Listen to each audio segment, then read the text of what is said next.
Hello, this is Chetan Narula reporting for Cricket World, and I am in Rajkot as India and England prepare to play a 5-test match series. You can see the stadium behind me. That's the Saurashtra Cricket Association, which will be hosting its first ever test match.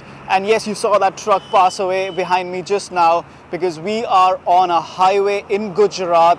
That's a state in India, of course. So this is a highway. This is far away from the city, which is in that direction. That's the city of Rajkot, and we have the city of Jamnagar in this particular direction. And yes, of course, behind me, the venue for the Test match, India versus England. Now, this has always been a very competitive Test series. Whenever these two sides have come together in the last 4 or 5 years, it started in 2011 when India lost in England 4-0 and surrendered their #1 Test ranking.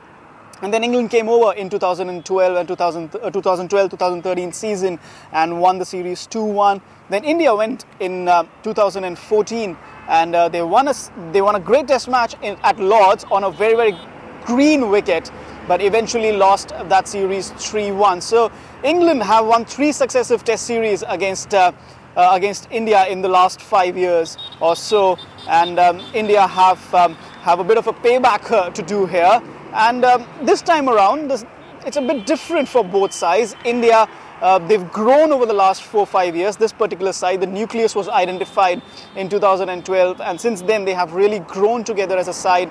And now, under the captaincy of Virat Kohli, they are the #1 ranked Test side.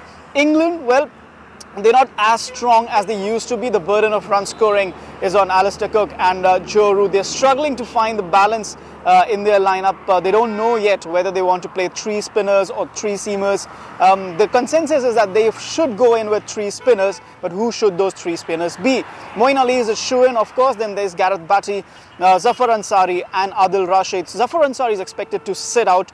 Alistair Cook didn't really show too much confidence in him in the Dhaka Test. But then there's also Ben Stokes, who can swing his arm around. So that's a good and healthy bowling attack of 6 bowlers that England are looking at. 3 seamers, 3 spinners. That should be a good attack for this particular Test match.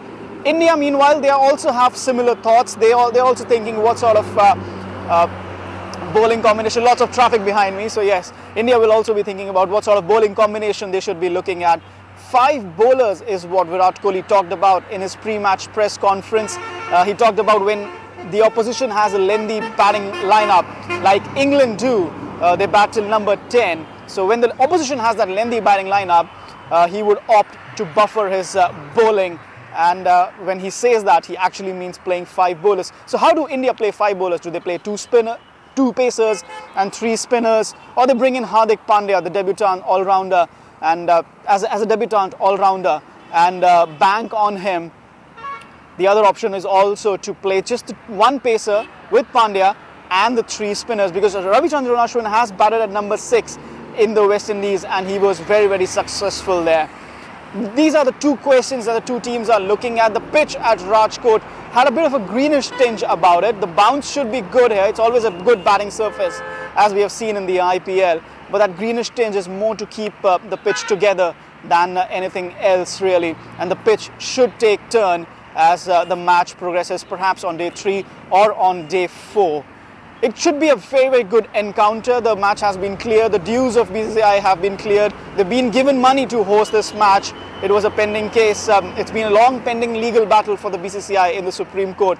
But now it's all go ahead for this Test series. It's all go ahead for this first Test match. It should be a cracker. It's India versus England starting tomorrow.